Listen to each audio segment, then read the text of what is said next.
It was a late October afternoon in 1887, and the Colorado high country was already feeling the bite of the impending winter.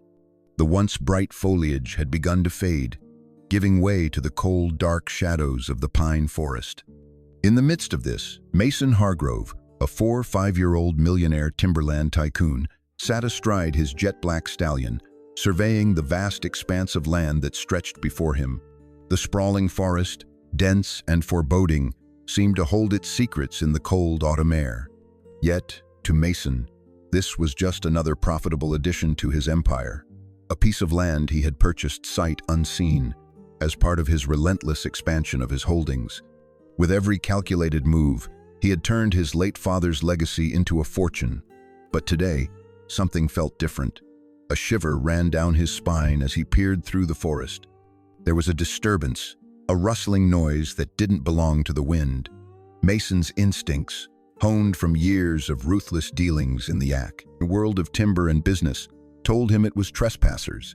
His grip tightened around the reins as he nudged his horse forward. He was a man who trusted few and believed even fewer would respect his claim over this land. He had seen the sharp end of greed and ambition all too often, and had built his empire on a foundation of cold precision. But as he rode deeper into the woods, the sound of an axe striking wood grew louder. It wasn't the sound of a lone logger working on a legal piece of land. It was the unmistakable noise of someone cutting into his timber, someone who didn't care about the deeds Mason held in his saddlebag, someone who didn't know that their time here was up. Mason drew his rifle from the saddle, dismounted silently, and began to creep through the dense underbrush. His sharp eyes scanned the trees, calculating the distance between himself and the source of the noise. There, amidst the towering pines, he spotted a man older, likely in his late 60s, swinging an axe with a steady rhythm. The old man's movements were slow but deliberate, and he didn't seem to notice Mason approaching. Mason's pulse quickened. He stepped forward, his boots crunching lightly on the dry leaves underfoot, making a sound that would have been easily ignored in the stillness of the forest. But the old man, hearing the crack of the branch beneath Mason's boot, turned abruptly, standing tall without any sign of fear. "You're trespassing," Mason said coldly, his voice flat as he leveled the rifle in his hands. He wasn't interested in pleasantries. This was business. The old man wiped his brow, his gray hair falling into his eyes. "Name's Robert Finch, sir," he replied, his voice rough but not apologetic. "I've been working this land for 3 seasons now." Mason's eyes narrowed, his jaw tightening. Not anymore. He had no patience for anyone encroaching on his territory, and this old man was no exception. The boy's cry, unveiling the truth, Mason was prepared to evict the old man immediately, but just as he opened his mouth to speak again, the sound of a child's cry pierced the air. It was sharp and filled with pain, a cry of desperation that cut through the otherwise peaceful silence of the woods. Robert, without hesitation, dropped his axe and ran toward the source of the sound. Mason followed, rifle still in hand, his boots moving quickly but carefully through the undergrowth. As they reached the clearing, they found a young boy no more than 9 years old, his ankle caught in an old, rusted animal trap. Blood stained his boots, and tears streaked down his face as he whimpered in pain. Robert's face turned from surprise to concern. He dropped to his knees beside the boy, his hands shaking as he worked to release the trap. "Damn it, boy," Robert muttered under his breath. "I told you to stay clear of these." His voice softened as he gingerly freed the boy's foot, the trap having left a nasty wound. Mason watched silently, his rifle now forgotten in his hands. The scene before him was not one he had expected. This wasn't just a random trespasser. This was an old man, Robert Finch, who cared for more than just his own survival. This man had someone to protect, but there was still so much Mason didn't know about the old man and his land. "We need to get him back to Clara," Robert said, lifting the boy carefully in his arms. His voice was calm but urgent. Mason hesitated only for a moment before he nodded. He wasn't heartless. He would follow them if it meant ensuring the boy's safety. As the group walked through the forest, Mason couldn't help but wonder about this strange encounter. There was something more to these people than just simple trespassers. The cabin came into view, A small structure nestled in a clearing. Smoke rose lazily from the chimney, a warm glow spilling from the windows. As they neared the door, it swung open before them, and a woman appeared. She was older, but her eyes were sharp, her movements quick and decisive. Robert's wife, Clara, took one look at the boy in her husband's arms and rushed to help him inside. "Bring him in quickly," she said, her voice authoritative but kind. Mason stood in the doorway, unsure of how to proceed. His instincts told him to leave. But there was something about the way they worked together, the way Clara moved with such confidence and tenderness toward the boy, that stopped him in his tracks. As he stepped inside, his eyes adjusted to the dim light of the small cabin. His gaze swept across the room, where at least 11 children ranging in age from toddlers to teenagers sat, watching him with cautious eyes. They didn't speak, but their presence filled the room with an energy Mason couldn't quite place. "Who are they?" Mason asked, his voice betraying the unease he felt. "These are my children," Clara said simply, though her eyes didn't soften. Or, at least, they are now. Mason's mind raced.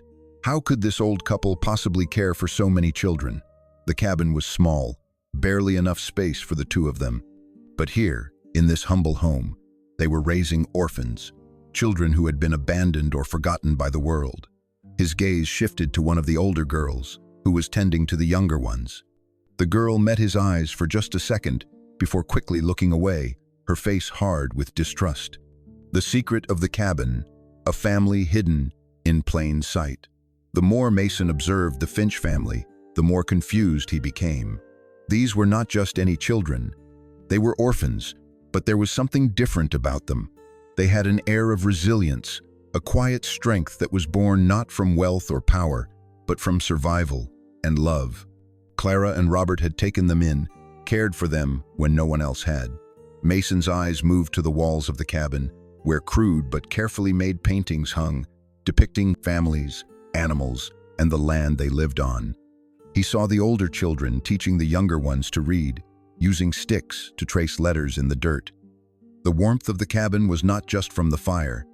It was from the bonds these people shared, bonds that had been formed out of necessity, but had grown into something deeper. The more Mason stood in that cabin, the more he realized that his idea of family, of what mattered, was changing.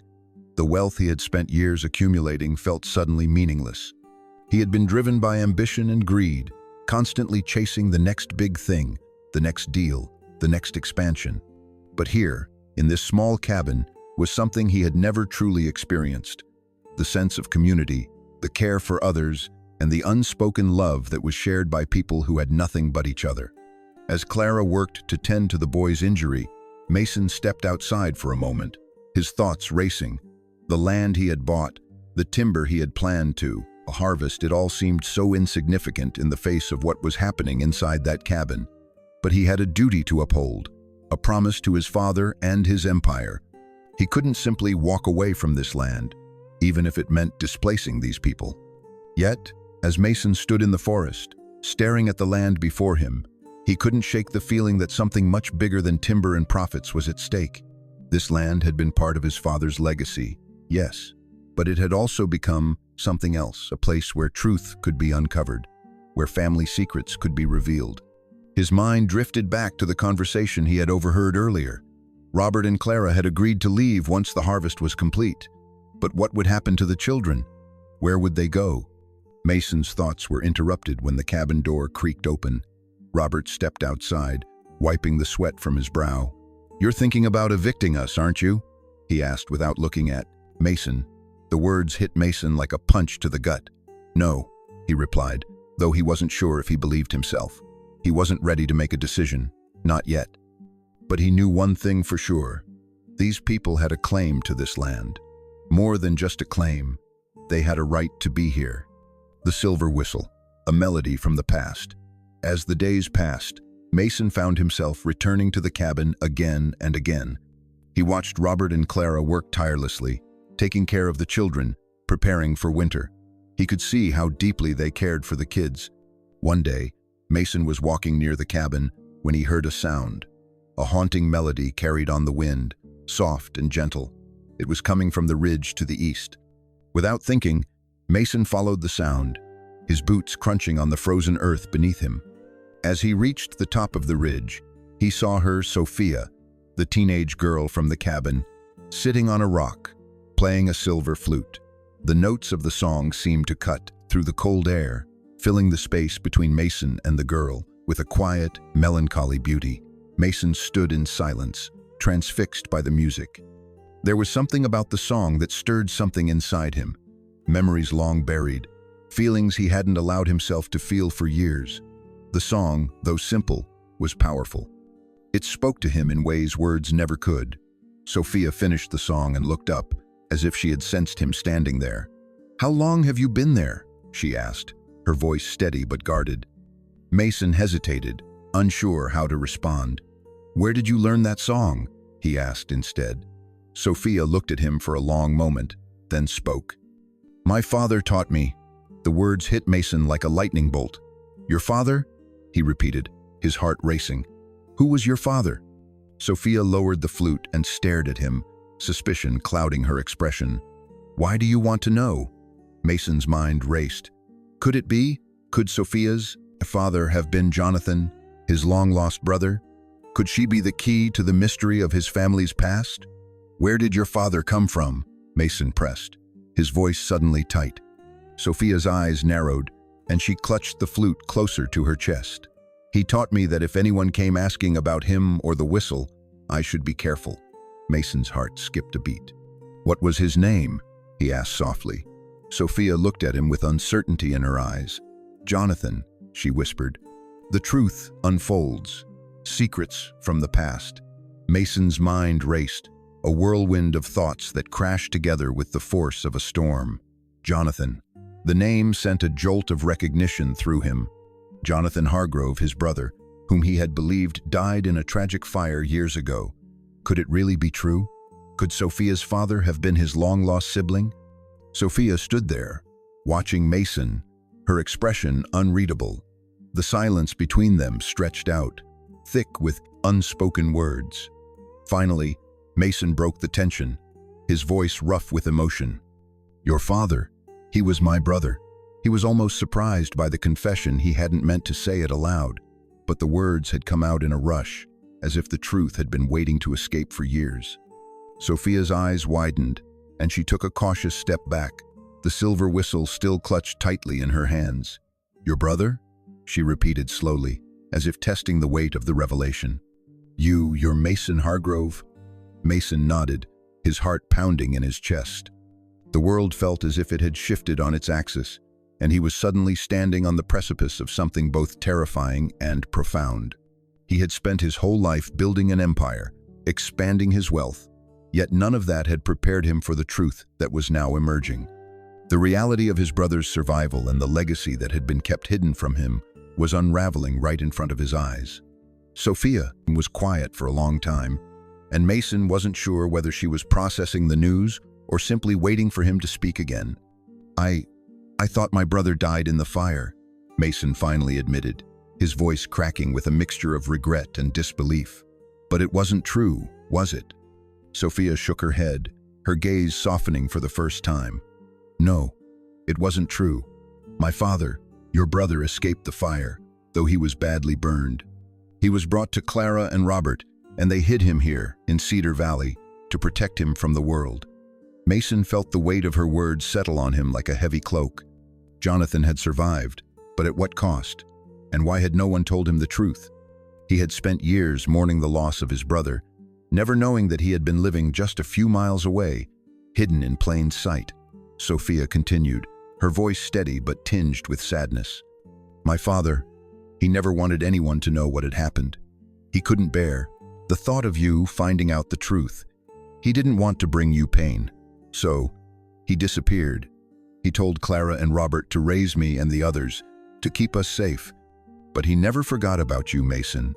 He always spoke of you, even when he thought you were lost forever." Mason's mind was spinning. The man he had once called his brother, who had been his closest confidant, his partner in their family's legacy, had endured unimaginable suffering, and Mason had been left in the dark all this time. What kind of world had Jonathan been forced to live in? hiding away in this small cabin with a family that wasn't his own. What had he lost? And what had he sacrificed in the name of survival? "Mason," Sophia said, her voice a quiet plea, "it's not too late. You can still find him. You can still make things right." Mason swallowed hard, the lump in his throat threatening to choke him. "But where is he now? Is he still alive?" Sophia nodded, but there was something in her eyes that told Mason the truth wasn't as simple as he had hoped. Yes, he's alive. But he's not the same man you remember. The fire changed him inside and out. He lives here, in the cabin, with Clara and Robert. But he's not the man he once was. He's distant, withdrawn. I don't know if he'll ever be able to forgive himself for disappearing. Mason closed his eyes, the weight of the truth pressing down on him. The man who had once been his brother was no longer the person he had imagined, but there was still hope. There had to be. He couldn't allow himself to believe that the bond they had shared, the love that had once united them, had been completely erased by the fire and the years of silence. "I'll find him," Mason said, his voice determined, but tinged with a deep sense of sadness. "I'll bring him back. I'll make sure he knows he's not alone anymore." Sophia looked at him, her eyes softening. "I hope you do, but be prepared, Mason. The road ahead won't be easy. Jonathan may have survived the fire, but the emotional scars run deep. It's going to take more than just finding him.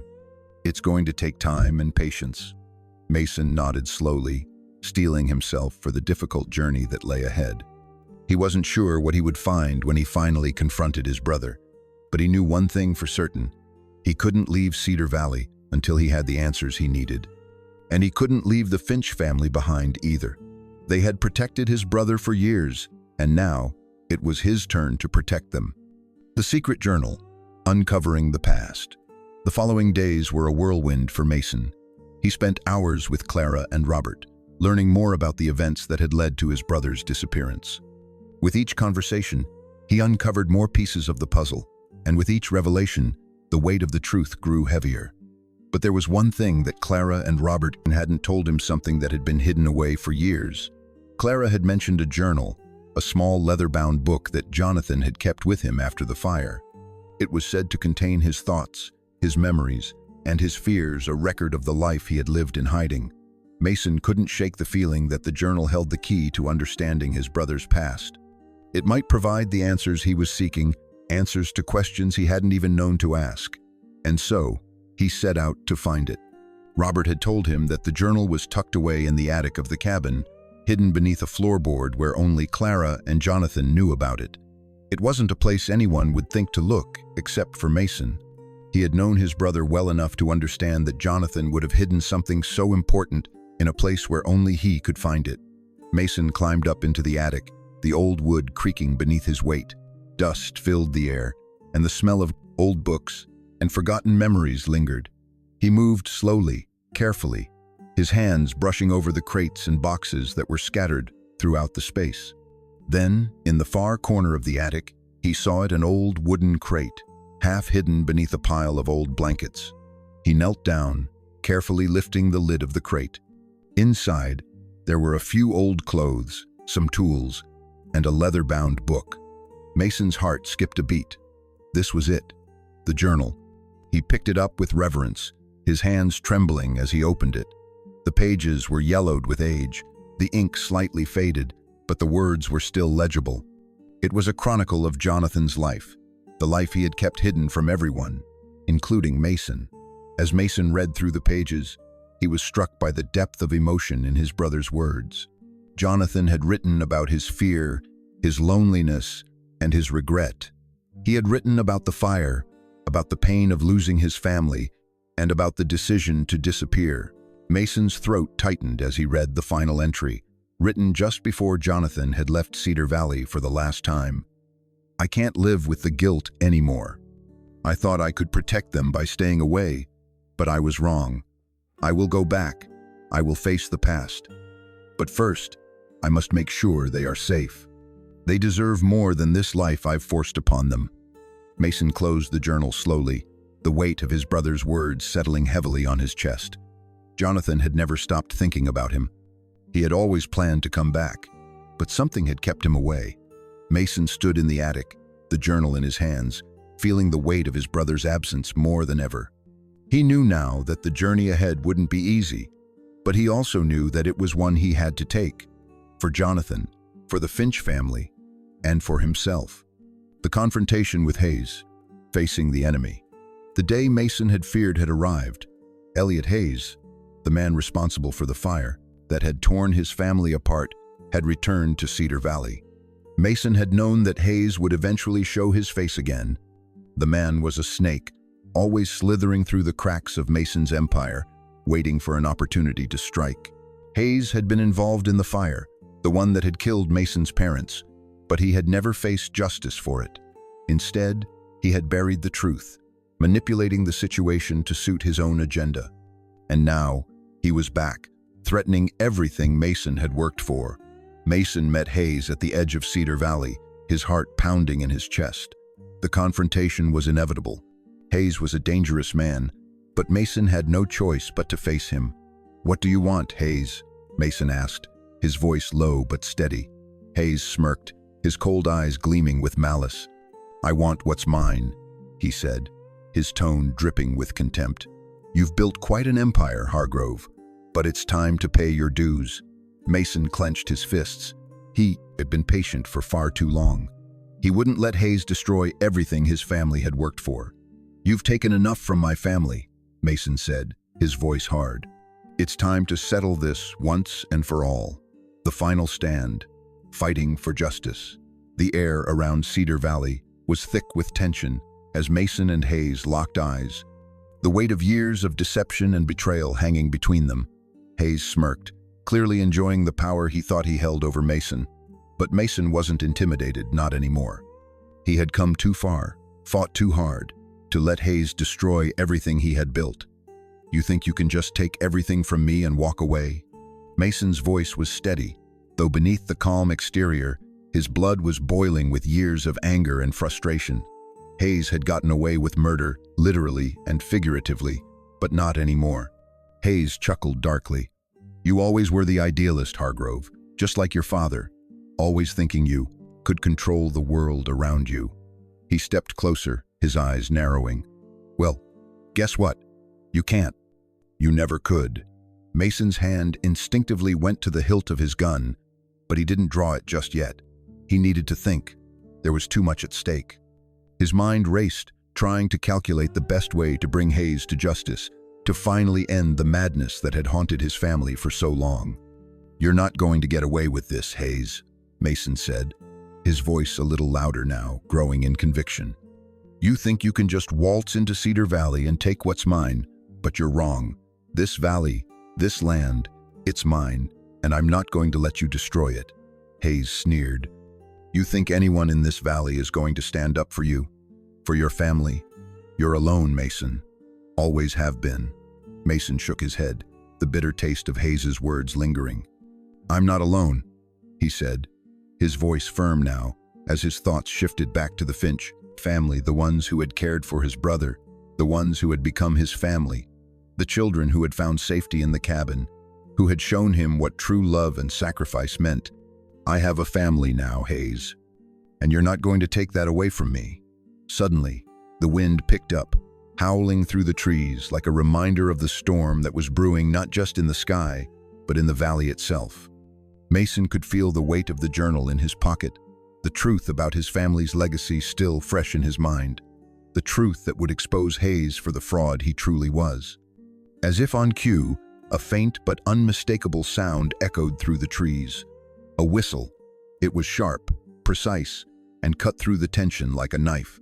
Mason knew that sound. It was Sophia's whistle.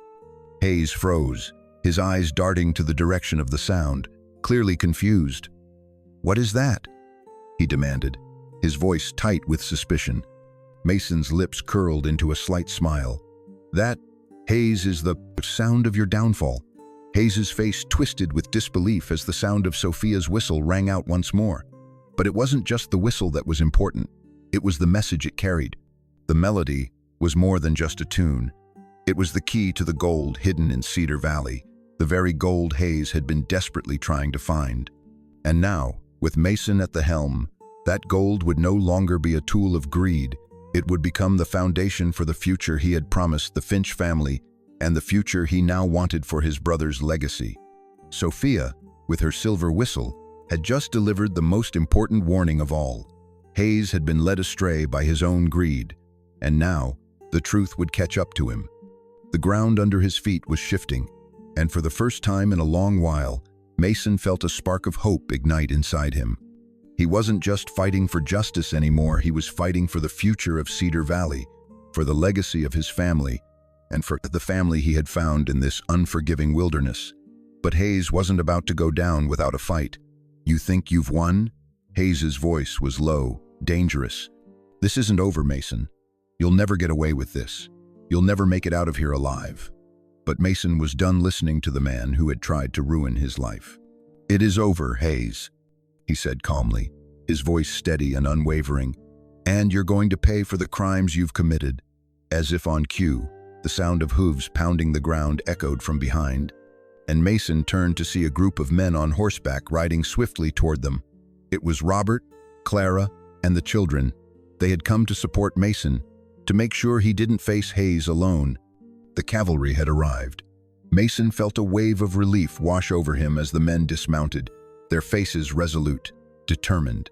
They were ready to stand with him, just as they had stood with Jonathan all those years ago.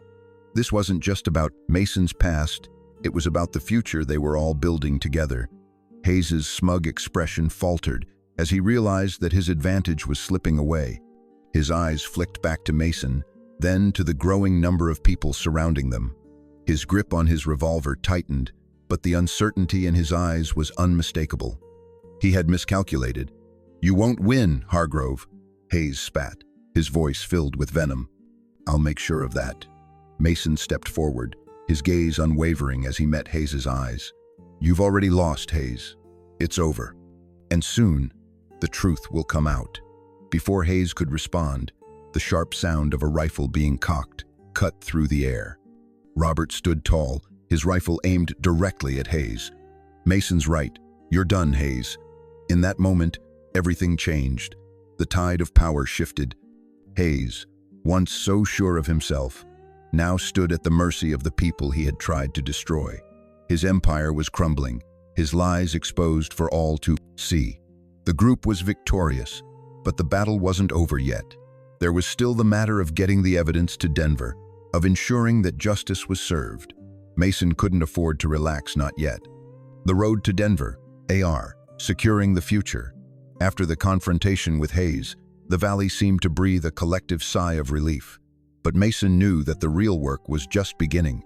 With Hayes temporarily subdued and his men disarmed, there was still the matter of ensuring that the evidence against Hayes was safely delivered to the authorities in Denver. Mason had already made arrangements for the journey, but there was still a looming threat. Hayes wouldn't go down quietly, and Mason knew it was only a matter of time before his former partner would rally more men to his cause. The only way to secure the future of Cedar Valley and the lives of those who had chosen to call it home was to make sure that Hayes could never return. The plan was set in motion. Robert, Clara, and the children would stay behind in Cedar Valley, where they would begin to rebuild and fortify the cabin. The rest of the world had no idea what had transpired in this remote part of Colorado, and Mason wasn't going to let Hayes, or anyone else, take that away. Mason and Sophia, along with a small group of trusted men, would make the journey to Denver. They would carry the journal, the letter from Jonathan, and the damning evidence of Hayes's crimes. The road would be dangerous, but it was the only option if they wanted to ensure that justice was served. As the group rode out of Cedar Valley, Mason felt a sense of determination settle over him. This wasn't just about the land. It wasn't just about the gold hidden in the creek. It was about something much bigger than all of that. It was about family. It was about the legacy of Jonathan Hargrove, the family he had lost, and the family he had found in this unforgiving wilderness. Mason wasn't just a man seeking justice anymore, he was a man fighting for a future. As the sun dipped below the horizon, casting long shadows across the rugged landscape, Mason turned to Sophia, who rode beside him. "We'll make it through this. he said, his voice steady, though his mind was full of doubts. Together, Sophia nodded, her eyes gleaming with determination. Together, a new legacy, the future of Cedar Valley. The journey to Denver was long and treacherous, but Mason and his group pressed on. They had to make it to the city, deliver the evidence, and make sure Hayes was held accountable for the crimes he had committed. The future of Cedar Valley depended on it. When they finally reached Denver, they were met with the authorities who were eager to hear the truth. The evidence against Hayes was overwhelming, and it didn't take long for the authorities to begin their investigation. Hayes's empire, built on lies, was starting to crumble, and the truth about his involvement in the fire that had killed Mason's parents was finally coming to light. The authorities were swift in their actions, bringing Hayes to trial and securing a conviction that would ensure he could never harm anyone again. The gold hidden in Cedar Valley was still there, but Mason knew that it wasn't just the treasure that mattered. It was the family he had found, the people who had supported him through everything. With Hayes gone and justice served, Mason turned his attention to the future. Cedar Valley would thrive. It would become a home for orphaned children, a place of safety and hope, just as Clara and Robert had made it for so many years. And as Mason looked out across the valley, he realized that the greatest treasure of all was not gold or land. It was the family he had built, the legacy of love and sacrifice that would endure for generations to come.